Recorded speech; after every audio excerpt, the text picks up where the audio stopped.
All right, let's talk about the IELTS exam.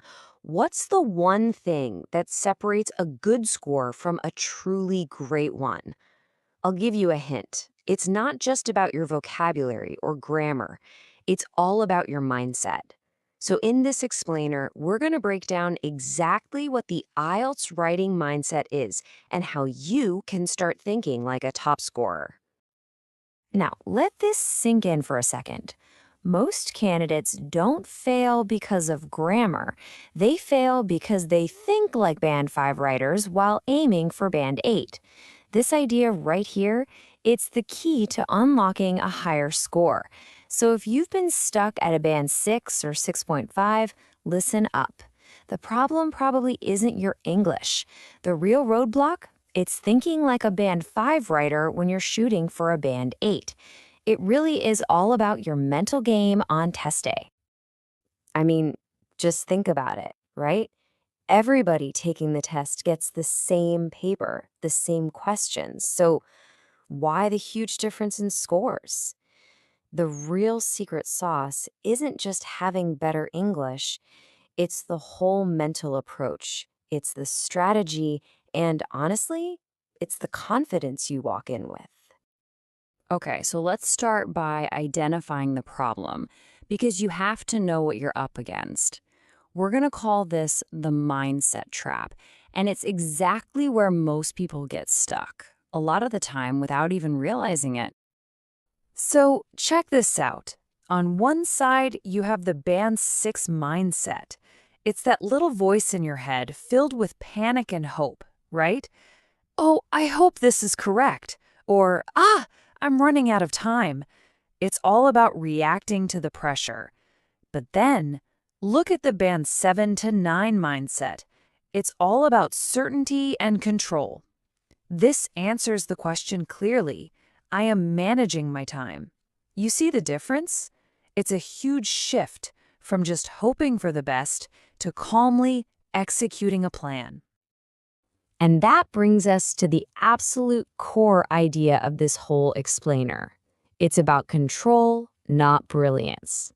To get that high score you want, you've got to stop trying to be brilliant and just focus on being in control. So, what does that actually look like in practice?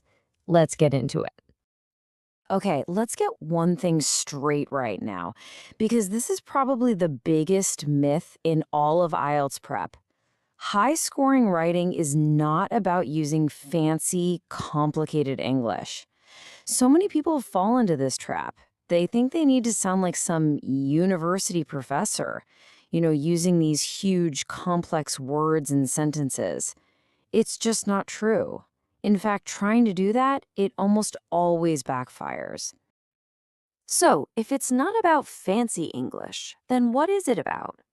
Well, it's about these three things right here. It all starts with clear thinking. That clarity then lets you make logical decisions about your writing. And finally, you just have to calmly execute your plan. You have to remember the examiners aren't looking to be impressed by you. They're looking for clean, clear communication. Your job is to make their job easy. All right, theory is great, but let's get practical. How do the high scorers actually do this? What's going on in their heads?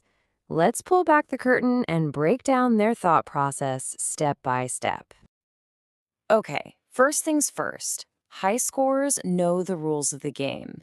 They understand that they're not just writing some essay for fun, they are creating a product that is specifically designed to score points in these four categories.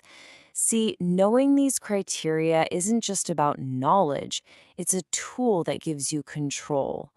Every single decision they make, every word, every sentence, is about checking off these boxes. And because they know the criteria, they can follow a formula, a clear, simple process. Now, just look at these steps for a second. Notice what's missing. It doesn't say write as much as you possibly can. It doesn't say use a bunch of impressive words. Nope. It's all about being direct, staying focused, and being clear.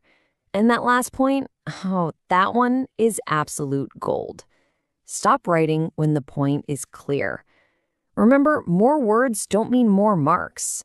Better clarity does. Okay, let's talk vocabulary for a minute because this is a big one. You'll see a band 6 writer try way too hard to impress. They'll write something like a profoundly catastrophic dilemma. I mean, it just sounds forced, right? Unnatural. Now, a band 9 writer, they'll just write a serious problem. And why is that better?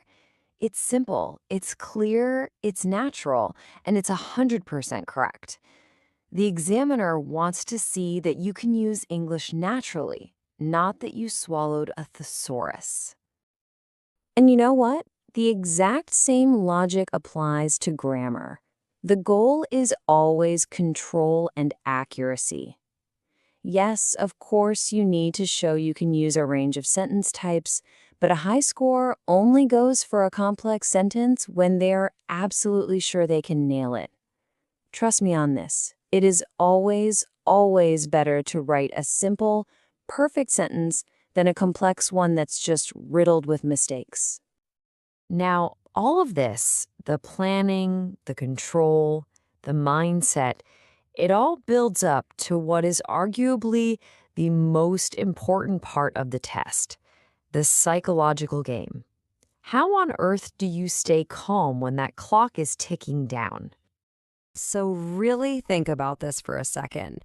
Picture it. You're halfway through your essay, you're in the zone, and then you realize you've made a mistake. What's that instant gut reaction? Because what you do in that single moment, that's a critical fork in the road that can literally make or break your score. And here's the difference. A low-scoring candidate, they panic, they freeze, their thoughts go into a total downward spiral, and they just waste precious, precious time. But the band 9 reaction, it's calm. It's professional. They just acknowledge it. Oops, made a mistake. And they move on. They stay focused on the job. They know it's not about being perfect. It's about finishing strong. And this is so important to understand. The exam is testing way more than just your English.